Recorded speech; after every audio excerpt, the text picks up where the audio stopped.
Hello dear viewers, আজ আমাদের সাথে এমন একজন আছেন যিনি ইউনিভার্সিটি অফ তালিনে রিসেন্টলি অ্যাডমিশন পেয়েছেন।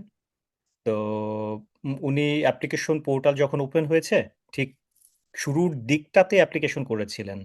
তো উনার কাছ থেকে উনার যে এক্সপেরিয়েন্স সেটা আমরা আজ শুনবো।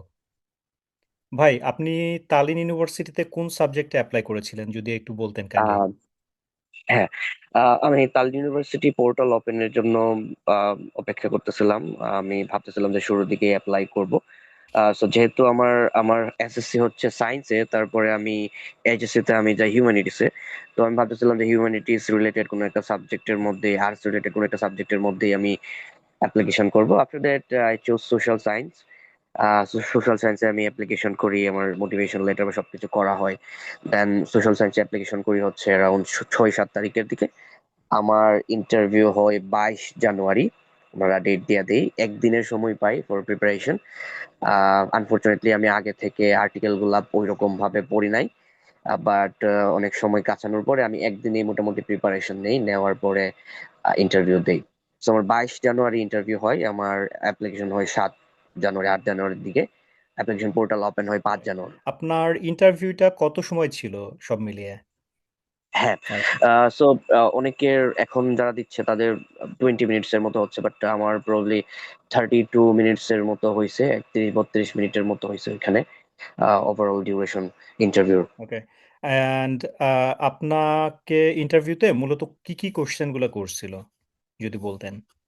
ওকে। সো প্রথমে যখন সোশ্যাল সায়েন্সে আমার অ্যাপ্লিকেশন আসে যে তোমার ইন্টারভিউ হবে, then I start my preparation নেওয়ার পরে আমি যখন ওইখানে বসি, বসার আগে আমি কিছু প্রিকশন আগে থেকে মেনটেন করি, যেমন সাউন্ড সিস্টেম যদি ভালো না থাকে তাহলে ইন্টারভিউ একদমই ভালো হবে না। সো সাউন্ড সিস্টেমটা বেটার করার জন্য আমি আমি হেডফোন ইউজ করি, প্রপারলি একটা ভালো রুমে যাই যেখানে বাইরে থেকে এক্সট্রা নয়েজ কম আসে। সো এটা করার পরে আরেকটা জিনিসের খেয়াল রাখতে হয়, আমাদের ওয়াইফাই মাঝে মধ্যে অনেক ডিস্টার্ব করে। সো ওই কারণে আমি পাশাপাশি এমবি কিনে রাখি, যাতে করে ওয়াইফাই যদি চলেও যায়, উইদিন 1 মিনিটের ভিতরে বা উইদিন 30 সেকেন্ডস এর ভিতরে আমি আবার ইন্টারভিউতে এন্টার করতে পারি। সো ওইটা আমি রিস্ক ফ্যাক্টরটা ম্যানেজ করে যাই। তারপরে যখন ইন্টারভিউ স্টার্ট হয়, ওইখানে 3টা সেগমেন্টে কোয়েশ্চেন করে আস্ক করে। প্রথম সেগমেন্ট হচ্ছে কেন এস্তোনিয়া, কেন তালিন, এই ধাঁচের কোয়েশ্চেন গুলা। এই ধাঁচের কোয়েশ্চেনের মধ্যেও অনেকগুলা পার্ট আছে। দেন হচ্ছে আমাদের যে article, one of this 3 article পড়ার জন্য দেয়, ওই আর্টিকেল থেকে ওরা কোয়েশ্চেন করে। মেইনলি ওইখানে আমার সময় ওইখানেই টাইমটা বেশি স্পেন্ড করছে, যে আর্টিকেল গুলো পড়ার জন্য দিছিল। তারপরে আরেকটা সেগমেন্ট, 3 নম্বর সেগমেন্টের মধ্যে ওরা আস্ক করে স্পন্সর কে হইতে পারে, কোথায় গিয়ে এম্বাসি ফেস করবে, যেহেতু বাংলাদেশে ওদের এম্বাসি নাই। সো আমরা যদি প্রথম সেগমেন্টের মধ্যে যাই, যেখানে ওরা আস্ক করে যে আহ, কেন এস্তোনিয়া। সো এটা একটা নর্মাল কোয়েশ্চেন আস্ক করে। আমার সময় দুইজন ইন্টারভিউয়ার ছিল, একজন ছিল মেয়ে, একজন ছিল ছেলে। সো ছেলেটা মেইন কোঅর্ডিনেটর ছিল, আর মেয়েটা হয়তো সাপোর্টিং ছিল। উনি মেইনলি আমাকে কোয়েশ্চেন গুলা করছে। যে ছেলেটা ছিল উনি খুবই খুবই ফ্রেন্ডলি ছিল, ওনার বিহেভিয়ার খুবই ভালো ছিল। সো উনি আমাকে আস্ক করে প্রথমে যে আহ, আহ, কেন এস্তোনিয়া সিলেক্ট করতে, বা এস্তোনিয়া তোমার কেন পছন্দ, তোমাদের দেশ তো অনেক বড়, আমাদের এস্তোনিয়া তালিন তো ছোট্ট একটা এরিয়া, তাহলে তোমার কেন পছন্দ। দেন এক্সপ্লেন, আমি সবগুলো এক্সপ্লেন করি ওকে, আমার কেন পছন্দ। তারপরে আস্ক করে যে এই প্রোগ্রামটা তোমার কিরকম রেলেভেন্ট তোমার সাথে, যে প্রোগ্রামটা তুমি চুজ করছো। দেন আমি বললাম যে আমার এসএসসি তে এরকম ছিল, হায়ার সেকেন্ডারিতে এরকম ছিল, সো এটা আমার সাথে কোয়াইট রিলেভেন্ট। তারপরে আরো আরো অনেকগুলো জিনিস দেখালাম, যে আমি এক্সট্রা কারিকুলাম অ্যাক্টিভিটিসও করি, বিভিন্ন সোশ্যাল ইভেন্ট গুলোর সাথে আমি অ্যাটাচড থাকি। তারপরে বিভিন্ন এরিয়ার মধ্যে ট্রাভেল করি, যেখানে গিয়ে আমি বিভিন্ন সোসাইটির সাথে কন্ট্যাক্ট করতে পারি। সো ওই কারণে আমার সোশ্যাল সায়েন্সটা আমার জন্য খুবই ইম্পর্টেন্ট। আমি পড়লে আই থিঙ্ক আমার ফিউচার অ্যাসপেক্টস গুলো আমি রিচ করতে পারবো। দেন ও আক্স করে যে তাহলে তালিন কেন, আরো অনেক ইউনিভার্সিটি তো ছিল। তখন আমি এক্সপ্লেইন করি যে আর্টস এর জন্য তালিন ইউনিভার্সিটি কত ওয়েল রেসপেক্টেড, ওরা ওদের একটা আর্টস রিলেটেড বা হিউম্যানিটিস রিলেটেড ওদের ভালো একটা ভ্যালু আছে। তো ওই ক্ষেত্রে ওরা জিজ্ঞেস করছে যে তুমি কই থেকে পাইছো তালিন ইউনিভার্সিটি বা এস্তোনিয়া, এই জিনিসটাকে। Then I started explain them যে আমি পাইছি ইন্টারনেট থেকে। আমি প্রথমে একটা ভিডিও দেখছি, আমি আসলে একটা ভিডিও দেখছিলাম, যেখানে এডুকেশন রেভলিউশন ইন এস্তোনিয়া এরকম করে বাংলাদেশে একটা ভিডিও ছিল। তো 30 মিনিটের ভিডিও মেবি এখনো ইউটিউবে আছে। তো ওই ভিডিওটা সম্পর্কে আমি এক্সপ্লেইন করি দুই এক মিনিট, যে ভিডিওটার মধ্যে কি কি বলা হয়েছে। After that I started searching on social media. আমি গুগলের মধ্যে সার্চ করি, তালিন আসে, তালিনের প্রফেসরদের নাম আসে। তারপরে আমি বলি যে একটা আর্টিকেল আমি পড়ি, যে যে আর্টিকেলটা মেবি কাজাকিস্তানের বা উজবেকিস্তানের একটা ছেলের ছিল। ও সোশ্যাল সায়েন্সে এখান থেকে গ্রাজুয়েট হয়ে মেবি জার্মানিতে শিফট হয়েছে। ওইখানে ও কিরকম প্রগ্রেস করছে, ওদের লাইফস্টাইল কিরকম, এই সাবজেক্টে পড়ার পরে কিরকম বেনিফিট পাইছে ওইখানে গিয়ে জবের ক্ষেত্রে, ক্যারিয়ারের ক্ষেত্রে। সো এই জিনিসগুলো খুবই ভালো করে এক্সপ্লেন করছে। সো ওর রিভিউটাও আমি ওদের এক্সপ্লেন করছে যে এরকম এরকম বলছে। তো এই কারণে আমি একটা রিয়েল রিভিউ পাইছি, ওই কারণে আমি মনে করতেছি যে এটা আমার জন্য খুবই সুইটেবল আমার ক্যারিয়ার ফিউচার গোলের জন্য। দেন এইখানে মোটামুটি 7-8 মিনিটের মতো আমাদের কনভারসেশন হয়। এখানে মেয়েটা দুইটা কোশ্চেনের মতো করছে, এখানে তোমার ফিউচার গোল কি। তো আমি বললাম যে আমি গ্রাজুয়েট করে আসার পরে বাংলাদেশে আহ, একটা সোশ্যাল ওয়ার্ক করতে চাই, পাশাপাশি আমার একটা নিউজ লেটার বা নিউজ চ্যানেলের মতো কোনো কিছু একটা খুলতে চাই, যেটা আমার খুবই ইচ্ছা। দেন ওরা আমাকে আস্ক করছে যে আহ, এখন তোমার আর্টিকেল গুলা যেগুলো আছে, ওয়ান অফ দিস 3 আর্টিকেল আছে যেগুলা পড়ার কথা, তুমি কি পড়ছো কিনা। দেন আমি বলছি যে হ্যাঁ আমি পড়ছি, আমি 3টা আর্টিকেল মোটামুটি পড়ছি। তো আনফরচুনেটলি আমি আর্টিকেল বাই মিস্টেকলি ভুল পড়ছিলাম। আমার লিবারাল আর্টস এন্ড হিউম্যানিটিস, আমার ইন্টারভিউ ছিল liberal and social science. After that ওরা জিনিসটা বুঝছে, যে আমি বলছি যে বাই মিস্টেক আমি এটা করছি। ওরা বলছে যে প্রবলেম নাই, তাহলে ওইটা থেকে তুমি ব্রিফিং দাও। তখন আমি 3টা আর্টিকেল পড়ি, একটা আর্টিকেলের মধ্যে আমার ছিল, অনেকের ডিফারেন্ট আমি আর্টিকেল একটা থাকতে পারে, ইন্টারাপ্ট যেমন করি আপনাকে এখানে। আপনি ওকে। যে আর্টিকেলটা অন্য সাবজেক্টের পড়ছেন, প্লাস আপনি যেই সাবজেক্টে ইন্টারভিউ দিচ্ছিলেন, দুইটা তো একই ডিপার্টমেন্টের আন্ডারে মূলত, তাই না? হ্যাঁ, হ্যাঁ, একই ডিপার্টমেন্টের আন্ডারে বললেই তেমন একটা ওইরকম কোনো কিছু হয় নাই। ওরা প্লাস তারা জিনিসটা বুঝতে পারে। অনেক ফ্রেন্ডলি প্লাস ভালো ছিল, আই বিলিভ। আদারওয়াইজ এক সাবজেক্টের আর্টিকেল অন্য আরেকটা সাবজেক্টের জন্য বললে, তারপরেও যেহেতু আপনি চান্স পাইছেন, আপনাকে যে সুযোগটা দিয়েছে ওইখানে কথা বলার জন্য, এটা তো অনেক বড় একটা ব্যাপার তাহলে। হ্যাঁ, তো এখানে মেয়েটা কিছুটা ক্রস কোশ্চেন করার চেষ্টা করছিল, বাট যে মেইন কোঅর্ডিনেটর ছিল, ওর নামটা হয়তো একটু কঠিন, আমি উচ্চারণ করতে পারবো না। সো উনি ভালো ছিল, ভালো বলতে গেলে উনি খুবই প্রফেশনাল, আর এই জিনিসটা বুঝতে পারছে যে না হয়তো বাই মিস্টেকই পড়ছে। হুম হুম হুম তখন উনি বললো যে আচ্ছা যেটা পড়ছো ওইটা থেকে ব্রিফিং দাও। তখন হুম আমি হুম হুম যখন পড়তে ব্রিফিং দিচ্ছিলাম, ওনারা ওই পোর্টালটা মেবি খুলছে ওনাদের ওইখানে। ওনারা আর ওনাদের যে সেট আপ ছিল, হুম হুম একদমই নর্মাল সেট আপ ছিল। যেমন দুইজনে বৈশা কথা বলে না, যে আমি ওইখানে পড়তে যাব, তাহলে কেন যাব ওইখানে পড়তে, সো এরকম একটা সেট আপ ছিল। হুম ওইরকম হুম নাথিং এক্সপেন্সিভ ওর ভালো সেট আপ এরকম না। ওরা জাস্ট হুম বৈশা পার্সপেক্টিভ গুলা জানতে চায়, দ্যাটস ইট। আর আহামরি এত এত টাফ কোশ্চেন গুলো করে না। দেন হুম আমাকে হুম হুম বললো ব্রিফিং দাও, তখন আমি আর্টিকেল থেকে ব্রিফিং দেওয়া স্টার্ট করছি। আমার আর্টিকেল ছিল সলিডারিটি উইথ ইউক্রেন, এরকম করে আরো 3টা আর্টিকেল ছিল, ইকো ফ্যাশন এরকম করে। দেন আই স্টার্টেড ব্রিফিং, আমি ব্রিফিং দেওয়া স্টার্ট করি। তখন ব্রিফিং দেওয়ার পরে ওরা বলল যে ওইখান থেকে ওরা ক্রস কোশ্চেন করতেছিল।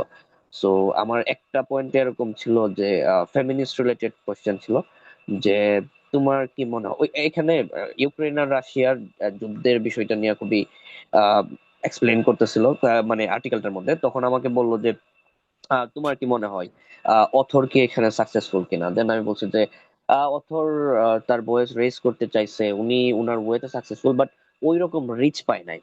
তো এই ধাঁচের অনেকগুলা কোয়েশ্চেন করছে এখানে। কিছু যে আর্টিকেল গুলো আছে, এই আর্টিকেল গুলো থেকে আমাদের পার্সপেক্টিভ তারা জানতে চায়, আমরা কিরকম চিন্তা করি। লেটস সে হুম দুইজন মানুষ ঝগড়া করতেছে, তো এই ঝগড়াটার ব্যাপারে আমাদের আসলে রায়টা কি, বা আমরা কিরকম ভাবে সমাধান করতে পারবো এই জিনিসটা। তো এইরকম জিনিসগুলো জানতে চাইছে। যেমন আমার ক্ষেত্রে আর্টিকেল ছিল রাশিয়া আর ইউক্রেনের ওয়ার, এখানে তো রাশিয়া সুপার পাওয়ার, ইউক্রেন ওই রকম পাওয়ারফুল না। তো ওই ক্ষেত্রে ইউক্রেনের রুলটা কিরকম হলে ভালো হয়, অথর যেভাবে লিখছে তুমিও কি এগ্রি করো কিনা।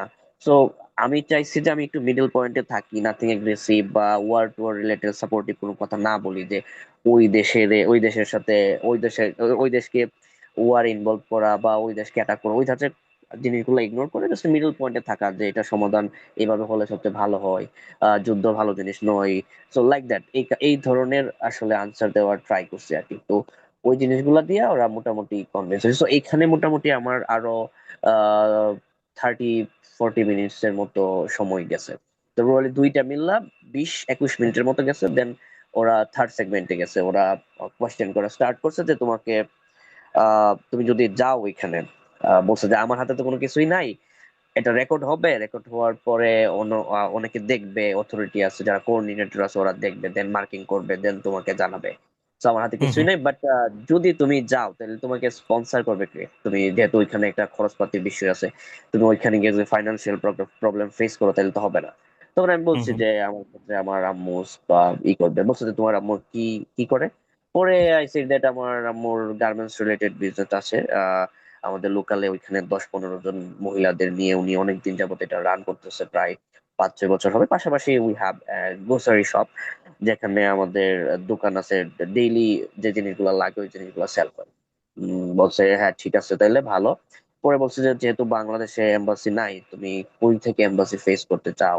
তখন আমি হুম বললাম যে আমার 2-3টা ডেস্টিনেশন, যে এইটা এটা আমার ফেভারিট ডেস্টিনেশন, তো ওইখান থেকে আমি এম্বাসি ফেস করতে চাই, আর আমার ওইখানে গেলে একটা নতুন এক্সপিরিয়েন্সও হয়ে যাবে। দেন আক্স করে তাহলে তোমার ওইখানে গিয়ে কি ফুল টাইম জব করতে হইব না? আমি বলছি যে না, আমার ফ্যামিলি মেম্বার আছে, ওরা মোটামুটি বেয়ার করতে পারবে। সো পরে বলল যে আচ্ছা ঠিক আছে, এখন মোটামুটি আমাদের কনভারসেশন শেষ, তুমি কি you can ask some question যদি তুমি করতে চাও। দেন আমি ওইখানে আরো 2টা বা 3টা কোয়েশ্চেন আস্ক করছি, যে আমি খুবই কিউরিয়াস জানতে যে আমরা যদি যাই, যদি অ্যাডমিশন হয় ঠিকঠাক, তাইলে কি ওইখানে যাওয়ার পরে আমাদের কিভাবে ওরা অ্যাডাপ্ট করবে, যেহেতু আমাদেরও নতুন কালচার, বা আমাদেরকেও নতুন ভাবে অ্যাডাপ্ট করতে হবে। সো ওই জিনিসটা কিভাবে। তখন উনি আরো 4-5-3 মিনিটের মতো উনি নিজেই ব্রিফিং দেয় যে এখানে এরকম কোঅর্ডিনেটর আছে, টিচাররা এইভাবে হেল্প করে।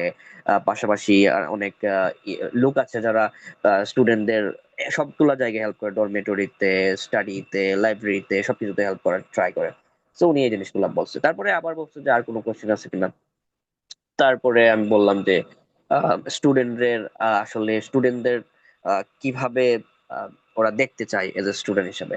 তখন ও আবার এক্সপ্লেন করে যে আমরা স্টুডেন্ট, কিউরিয়াস থাকতে হবে, জানার চেষ্টা করতে হবে, এই এই ধাঁচের কিছু কথাবার্তা বলে দেন বলছে যে ঠিক আছে। তো সবকিছু ঠিকঠাক শেষ হয়। দেন আফটার দ্যাট আমাকে মনে হয় 3 দিন পরে আপডেট দেই রেজাল্টের, 3-4 দিন পরে। দেন আপডেট দেওয়ার পরে আমার সার্টিফিকেটের যেগুলো আছে ট্রান্সক্রিপ্ট গুলো, ওইগুলো ইভ্যালুয়েশনের পর্যায়ে যায়। আফটার দ্যাট তারা ইনভয়েস দেয়, টিউশন ফি পে করি। দেন প্রসেস অনগোয়িং আছে। টিউশন ফি পে করার পরে তারা অফার লেটার দেয়, ফাইনাল অ্যাকসেপ্টেন্স লেটার। আর বাকি প্রসেস এখন অনগোয়িং। ওকে, নাইস নাইস। আমার কাছে মনে হয় আপনি যে ইনফরমেশনগুলো তুলে ধরলেন, এই জিনিসগুলো আসলে অনেকেরই কাজে লাগবে যারা এখনো ইন্টারভিউ ফেস করেন নাই, স্পেশালি তাদের।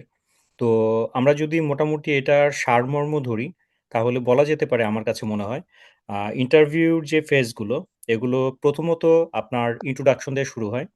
লাইক তারা টিচার বা ইন্টারভিউয়ার যারা থাকেন তারা হয়তো নিজেদের ইন্ট্রোডিউস করেন, প্লাস যিনি ইন্টারভিউ দিচ্ছেন অ্যাপ্লিকেন্ট, তার একটা ইন্ট্রোডাকশন এখানে আসে। তারপরে আপনার মিডল পয়েন্টে চলে যায় আর্টিকেলের উপরে, আর্টিকেলের সামারিটা, অথবা আর্টিকেল রিলেটেড হুম। আপনার বিভিন্ন কোয়ারি থাকে তাদের, বা কোশ্চেন করেন। তো এগুলো ঠিকঠাক অ্যান্সার দিতে হয়, বাট একটা জিনিস মাথায় অবশ্যই রাখতে হবে, যে খুব সিরিয়াস হয়ে যাওয়া যাবে না, পার্সোনালি কোনো কিছু নেওয়া যাবে না, জাস্ট একটা কনভারসেশনের মধ্যে থেকে জবাবগুলো দেয়া। অ্যাটলিস্ট আমি আপনার হ্যাঁ, ইন্টারভিউ থেকে যেটা বুঝলাম আর কি। হ্যাঁ।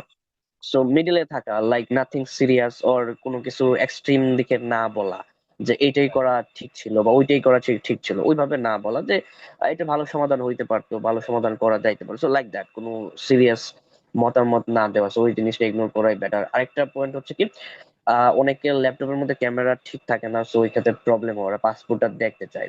সো হুম হুম ইনস্ট্যান্ট তো সেটা চেঞ্জ করা যায় না। সো ওই ক্ষেত্রে যদি ল্যাপটপে ভালো ক্যামেরা না থাকে তাহলে মোবাইল দিয়েও করা যায়, যাতে পাসপোর্টটা প্রপারলি দেখা যায়। ওরা প্রথমে পাসপোর্টটা দেখতে চায়, বলে হুম যে হুম একটু হুম ক্লোজার হুম নিয়ে আসো, দেন ওরা পাসপোর্টটা দেখে। আর একটু ড্রেস আপ সেন্সও ভালো করা, একটু কালারফুল জামা কাপড় পরা, তাইলে চেহারা টেক্সচারটা একটু ভালো আসে, দেখতে ভালো লাগে আর কিছু। এই জিনিসগুলো হয়তো খেয়াল করে কিনা জানি না, বাট ইফেক্ট করতে পারে, কনফিডেন্সের ক্ষেত্রে হইতে পারে। হুম হুম হুম সো হুম হুম হুম। কনফিডেন্স করলে তো ইন্টারভিউ ভালো দেওয়া যায় আমার মনে হয়।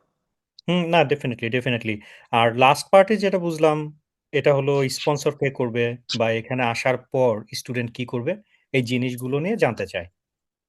হ্যাঁ, যেমন তোর টেকনিক্যাল নলেজ আছে কিনা, ও এই জিনিসগুলো জানে কিনা, যে কিভাবে প্রসিজারটা হয়। মানে অনেকে হয় না যে ও জানেই না কই এম্বাসি ফেস করবে বা কি করবে, হুম হুট হুম করে হুম হুম অ্যাপ্লাই করছে, এই জিনিসগুলো ওরা জানতে চায়, হুট করে কোয়েশ্চেন করে, যাতে বুঝে যে না ও জানে এই জিনিসগুলা। হুম হুম হুম হুম হুম হুম হুম হুম। তার মানে একজন অ্যাপ্লিকেন্ট শুধু অ্যাপ্লাই করলেই হবে না, তার মোটামুটি বেসিক একটা নলেজও থাকতে হবে, যে অ্যাকচুয়ালি অ্যাপ্লিকেশন হ্যাঁ। প্রসেস থেকে শুরু করে এম্বাসি ফেস কোথায় করবে, স্পন্সর কে করছে, সাবজেক্ট চয়েসের যে ব্যাপারগুলো এগুলো তো অবশ্যই থাকবে। এস্তোনিয়াতে আসার পরেও কি করবে তার সম্বন্ধেও যদি একটা বেসিক নলেজ নিয়ে রাখে তাহলে তার জন্য ডেফিনেটলি অনেক সুবিধা হবে। ডেফিনেটলি হ্যাঁ, এই জিনিসগুলা জানা দরকার, নইলে হুট করে একটা রং ইনফরমেশন না দিলেও এক্সপ্রেশন আটকে গেলে ওরা বুঝবে তো, হয়তো জানে না। রাইট। ভাই অনেক অনেক ধন্যবাদ আপনাকে আপনার গুরুত্বপূর্ণ সময় দেওয়ার জন্য। আহ, থ্যাংক যদি কারো কোনো কোশ্চেন থাকে আমাদের করতে পারেন ভিডিওর নিচে। আর যদি আপনাদের অনেক কোশ্চেন থাকে ডেফিনেটলি আমাদের কোশ্চেনগুলো কমেন্টে জানাতে পারেন। আমরা হয়তো আর একটা সেশন করলেও করতে পারি। ঠিক আছে, হ্যাঁ, দেখা হবে তাহলে ঠিক অন্য আছে। কোনো ভিডিওতে। আজ এ পর্যন্তই।